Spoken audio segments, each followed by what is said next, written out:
The phone buzzed on the kitchen counter, shattering the quiet of my lazy Saturday. I glanced at the screen. Ava, my best friend since forever. Though lately, it felt like we were drifting in different orbits. Work, life, and the general grind had a way of doing that. I hesitated for a moment before answering. Hey, you busy? Ava's voice was bright, but there was a hint of urgency in it. Not really, I said, stretching out on the couch, just enjoying the thrill of doing absolutely nothing. She laughed, but it was short-lived. Listen, I need a favor. My cousin Ethan is in town for the weekend, and he's got this car he just bought. It's giving him trouble, and I thought, well, you're the car guru around here. I groaned. Ava, I'm not a mechanic. I just know how to change oil and not blow up an engine. Dad taught me the basics, that's it. That's more than most people know, she pressed. Please? He's just a kid, turned 18 last week, and he's super overwhelmed. I'd help, but you know I can't tell a wrench from a screwdriver. I sighed,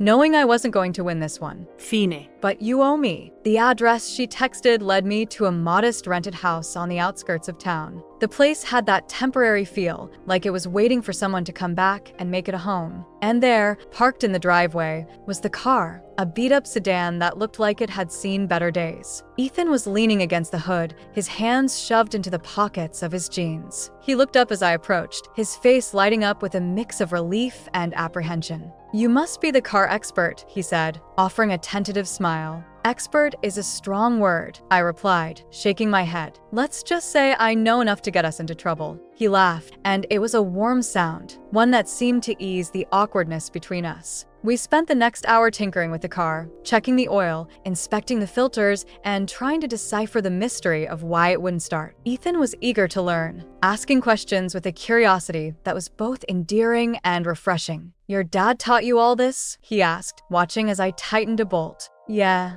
I said, wiping my hands on a rag. He was a mechanic. Always said it was important to know how things work, especially if they were going to get you from point A to point B. Ethan nodded, his expression thoughtful. That's cool. I never really had anyone like that. My dad, well, he's not really in the picture. There's a heaviness in his voice that made me pause. I looked at him, really looked at him, and saw the shadow of something he wasn't saying. I'm sorry, I said softly. He shrugged, trying to play it off. It is what it is. But hey, at least I've got this car, right? And now you. The words caught me off guard. There was something in the way he said them, something that made my chest tighten in a way I couldn't quite explain. We worked in silence for a while after that, the air between us charged with something unspoken. And then, as the sun began to dip below the horizon, Ethan spoke again. Do you want to get something to eat? There's a diner down the road. I mean, if you're not sick of me yet. I hesitated, but only for a moment. Sure. But only if you're buying. The diner was the kind of place that felt like it had been frozen in time.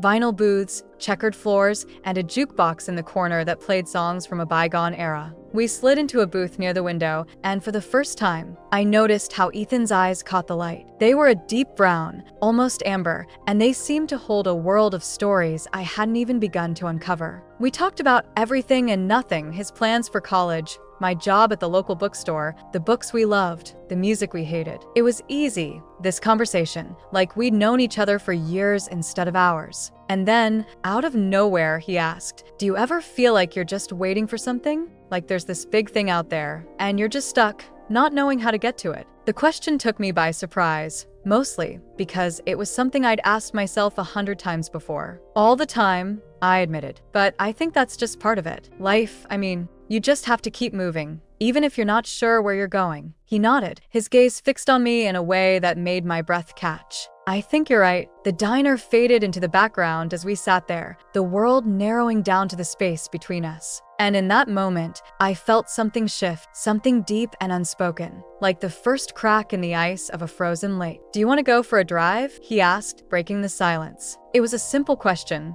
but there was something in his voice that made it feel like so much more. I nodded, my heart pounding in my chest. Yeah. Let's go. The car purred to life as Ethan turned the key, and we pulled out onto the empty road. The night air was cool against my skin, and the world stretched out before us, endless and full of possibilities. We didn't speak much, the hum of the engine filling the silence. But the air between us was alive, electric, like the calm before a storm. And then, as we rounded a bend in the road, Ethan glanced over at me, his eyes dark and intense. Do you feel it too? He asked, his voice barely above a whisper. I didn't have to ask what he meant. I could feel it, a current running between us, pulling us closer with every passing second. Yes, I said, my voice trembling. He hesitated, his hand hovering over the gear shift like he was waiting for permission. And then, without another word, he pulled the car over to the side of the road, the gravel crunching beneath the tires. The silence that followed was deafening, the space between us shrinking with every breath. Ethan turned to me, his eyes searching mine for something I wasn't sure I could name.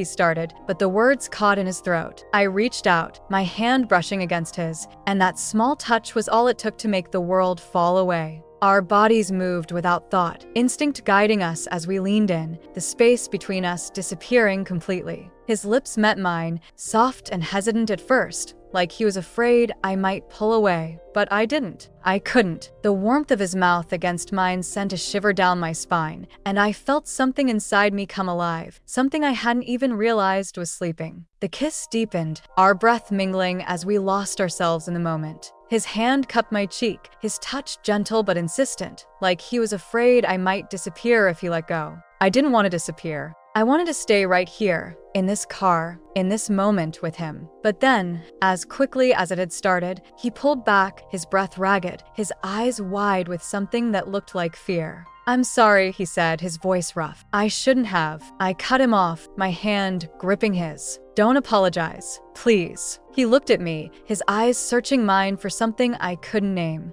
And then, slowly, he nodded, his thumb brushing against my knuckles. We didn't say anything after that. We didn't need to. The silence was enough, the weight of it pressing against us like a promise. But as the night stretched on and the stars lit up the sky above us, I couldn't help but wonder where this would lead. And as I glanced over at Ethan, his profile silhouetted against the darkness, I realized that for the first time in a long time, I wasn't afraid of not knowing. Because sometimes the unknown is exactly where you're meant to be. What do we do now? Ethan asked, his voice breaking the silence. I looked at him, my heart pounding in my chest, and smiled. We keep driving. The hum of the engine filled the space between us as the road stretched endlessly ahead. My hands gripped the steering wheel, my knuckles whitening just slightly, though I tried to keep my composure. Ethan sat beside me, his gaze fixed on the passing landscape, his fingers tapping rhythmically against the edge of the seat. The air between us was thick, charged with something unspoken, something neither of us knew how to address. Where are we going? Ethan finally asked, his voice low, almost hesitant. I glanced at him briefly, catching the way the dim light from the dashboard softened his features. I don't know. Do you want to stop somewhere? He hesitated for a moment before nodding. Yeah. Let's pull over. I found a small turnout a few miles down the road, a quiet spot tucked away from the main highway. The car came to a gentle stop, and I turned off the engine, letting the silence envelop us. The sound of crickets filled the night air, and the stars above seemed impossibly close. Ethan unbuckled his seatbelt and leaned back in his seat, letting out a long breath. This is unexpected. What is? I asked, though I knew exactly what he meant. My heart was still racing, my mind replaying the way his lips had felt against mine just moments ago. This, he said, gesturing vaguely between us. You and me. I mean, I came here to get my car fixed, and now, he trailed off, his voice tinged with a mix of confusion and curiosity. And now, I prompted, my voice softer than I intended. He turned to look at me, his eyes searching mine. And now I'm sitting here with you, wondering what happens next. The honesty in his words caught me off guard. I wasn't sure how to answer him. I had no plan, no script for this kind of situation. All I knew was that being near him felt right. It felt like something I hadn't realized I was missing. I don't have all the answers, Ethan,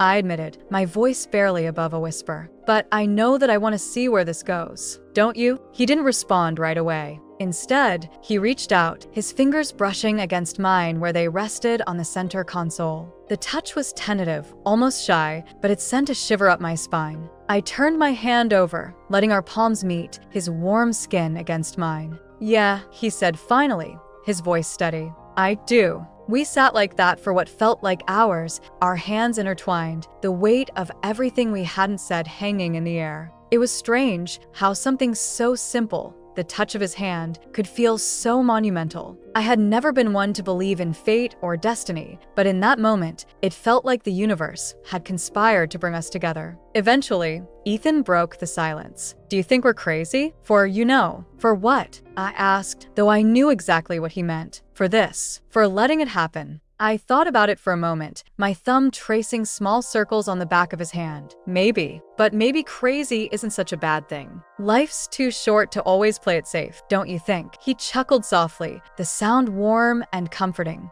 "Yeah, I guess you're right." The tension between us seemed to ease, replaced by a quiet understanding. We were both navigating uncharted territory, but somehow, it felt like we were in it together. And maybe that was enough. "Hey," Ethan said after a while, his voice light. "You think there's a diner around here?" "I'm starving." I laughed, the sound breaking through the heaviness of the moment. "Of course you are. Let's see if we can find one." We drove for another 20 minutes before spotting a small, neon-lit diner on the side of the road. It was the kind of place that looked like it hadn't changed since the 1950s, with chrome accents and red vinyl booths. The smell of coffee and frying bacon greeted us as we stepped inside, and I felt a strange sense of comfort wash over me. We slid into a booth by the window, the flickering light from the neon sign casting a soft glow over the table. Ethan picked up the menu, his eyes scanning the options with a boyish grin on his face. "What are you getting?" he asked, glancing up at me. I shrugged. "Maybe pancakes. It's late, but I don't care." He laughed. "Pancakes it is then." The waitress came over, a cheerful woman with a pencil tucked behind her ear, and took our orders. As she walked away, Ethan leaned back in the booth, his expression thoughtful. "So," he said, his tone casual, "what's one thing you've always wanted to do, but never had the chance?" I raised an eyebrow, surprised by the question. "That's random. Why do you ask?" He shrugged, a playful smile tugging at his lips. "I don't know. I guess I'm just curious. Besides, it's a good way to get to know each other, right?" I considered his question, trying to think of something that felt honest. I've always wanted to go skydiving. Just jump out of a plane and feel that rush, you know? His eyes lit up at that. "Really? That's awesome. I've always wanted to do that too." "Really?" I asked, surprised. "Yeah," he said, nodding. "It's like the ultimate freedom. Just you and the open sky." The conversation flowed easily after that, the two of us trading stories and dreams as if we'd known each other for years. It was strange how quickly the walls between us seemed to crumble. By the time our food arrived, it felt like we were in our own little world, the rest of the diner fading into the background. As we ate, I couldn't help but notice the way Ethan looked at me, his gaze soft, almost reverent. It made my heart skip a beat, the intensity of it catching me off guard. There was something about him, something that made me feel seen in a way I hadn't in a long time. "What?" I asked finally, my voice barely above a whisper. He shook his head, a small smile playing on his lips. "Nothing. I like this. Being here with you." I felt my cheeks flush, my heart swelling with an emotion I wasn't ready to name. "I like it too." We finished our meal in comfortable silence, the weight of the evening settling over us. It was getting late, and I knew we'd have to head back soon. But I wasn't ready for the night to end. Not yet. "Do you want to take a walk?" Ethan asked as we left the diner, his voice hesitant. I nodded, the idea of stretching our time together a little longer too tempting to resist. "Yeah, let's." We wandered down a quiet side street, the cool night air brushing against our skin. The street lamps cast warm pools of light on the pavement, and the world felt still, as if it were holding its breath. Ethan's hand found mine again, our fingers lacing together as if it were the most natural thing in the world. I glanced up at him, my heart pounding in my chest, and he met my gaze, his eyes searching mine. "Can I ask you something?" he said softly, his voice barely audible over the sound of our footsteps. "Of course," I replied, my voice just as quiet. He hesitated for a moment, his grip on my hand tightening slightly. "Do you think this is real? Or are we just caught up in the moment?" The question hung in the air, heavy with uncertainty. I wasn't sure how to answer him, but as I looked into his eyes, I realized that it didn't matter whether this was real or not. What mattered was how it felt. "I don't know," I admitted, my voice trembling slightly. "But I know that I want to find out." He nodded, his expression softening. "Me too." And then, before I could overthink it, I leaned in, closing the distance between us. His lips met mine, the kiss slow, tentative, as if we were both afraid of breaking the spell. But there was no going back now. Whatever this was, whatever we were, it wasn't something either of us could walk away from. "Let's just see where this takes us," I whispered against his lips, my voice barely more than a breath. "Okay," he replied, his voice just as quiet. "Let's see." The drive back to Ethan's rented house was quiet, but it wasn't the uncomfortable kind. The kind that wraps around you like a warm blanket, soft and familiar. My hands rested on the steering wheel, but my mind was somewhere else, somewhere between the lingering taste of him on my lips and the way his fingers had brushed against mine in the car. Ethan sat in the passenger seat, his gaze fixed on the passing streetlights, his thoughts seemingly as tangled as mine. Neither of us spoke, but the silence felt heavy, with things left unsaid. When we pulled into the driveway, he turned to me, that boyish smile tugging at the corner of his mouth. "You, want to come in? I mean, it's late, but I could make some coffee. Or tea. Or whatever." I hesitated, my fingers drumming against the wheel. "Coffee sounds good," I said finally, my voice steadier than I felt. Something about the way he looked at me, like he was seeing me, really seeing me, made it impossible to say no. The house was small but cozy, with mismatched furniture and a faint smell of wood polish. Ethan moved through the space with ease, grabbing 2 mugs from the cupboard and filling the coffee machine. I leaned against the counter, watching him, the way his hands moved with a quiet confidence. There was something about him, something that made me feel both grounded and unsteady at the same time. "So," he said, breaking the silence as the coffee began to brew, "what's the story with you and cars? You're like a pro or something." I laughed, a short, soft sound. "Not even close. My dad was a mechanic. He taught me a few things when I was younger. I guess it just stuck." Ethan nodded, his eyes thoughtful. "That's cool. I always wished I had someone like that, someone to teach me stuff, you know?" My dad wasn't exactly the hands-on type. The way he said it, so casually like he was talking about the weather, made my chest tighten. I didn't know what to say, so I just nodded, my fingers tracing the edge of the counter. The coffee finished brewing, and he handed me a mug, our fingers brushing for a brief moment. The contact sent a jolt through me, subtle but undeniable. I took a sip, the warmth spreading through me, but it did little to calm the butterflies in my stomach. We moved to the living room, sitting on opposite ends of the couch. The dim light from the lamp cast a soft glow over the room, and the silence between us felt charged, like the air before a storm. Ethan set his mug on the coffee table and turned to me, his expression serious. "Can I ask you something?" I nodded, my heart picking up its pace. "Of course." He studied me for a moment, his gaze searching. "What are you thinking right now? Like, really thinking?" I blinked, caught off guard by the question. "What do you mean?" He shrugged, his voice soft. "I don't know. It's just this thing between us. It's different, right? Like, it's not just me."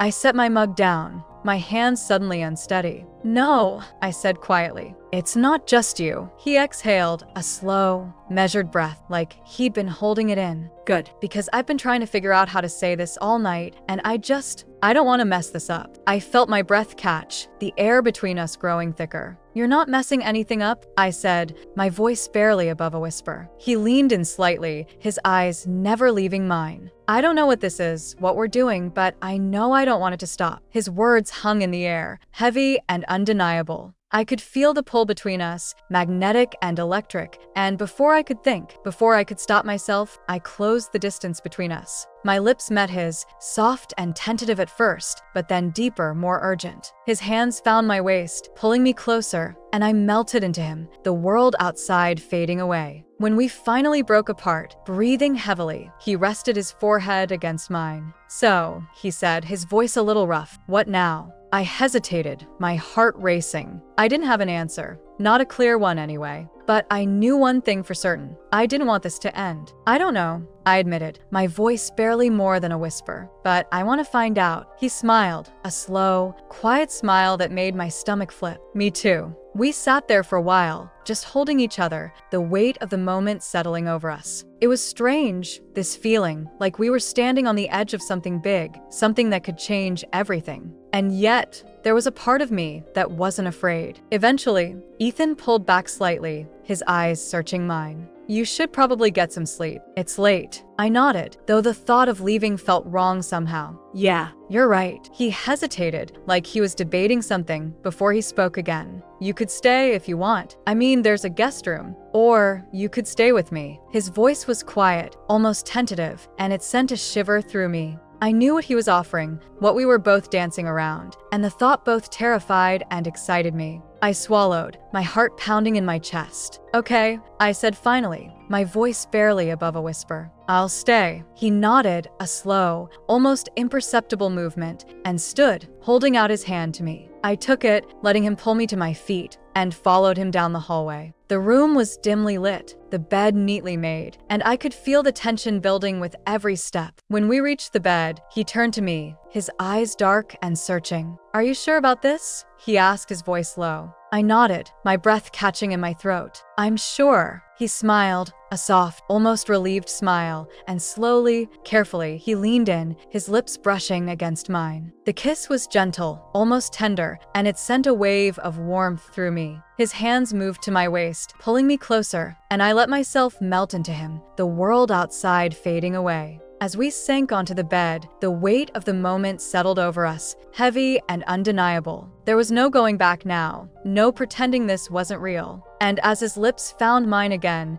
deeper this time, more urgent, I knew one thing for certain. This was where I was meant to be. Ethan, I whispered against his lips, my voice barely more than a breath. Whatever this is, I want it, all of it. He pulled back slightly, his eyes searching mine. Me too, he said quietly, his voice steady. Me too. And then, without another word, he kissed me again, the world outside disappearing as we lost ourselves in each other. The night stretched on, endless and infinite, and I knew, without a doubt, that this was just the beginning. The morning light filtered through the thin curtains, casting a soft glow over the room. I stirred awake, the warmth of Ethan's body still pressed against mine. His arm was draped over my waist, his breathing steady and calm. For a moment, I just lay there, savoring the quiet intimacy of the moment. The air felt different, charged, like something significant had shifted between us overnight. I turned slightly, careful not to wake him, and studied his face. His features were softened in sleep, the tension from last night completely gone. There was something so peaceful about him like this, and I couldn't help but smile. My fingers instinctively reached out, brushing a strand of dark hair away from his forehead. He stirred, his eyes fluttering open, and for a brief second, he looked disoriented. Then his gaze met mine,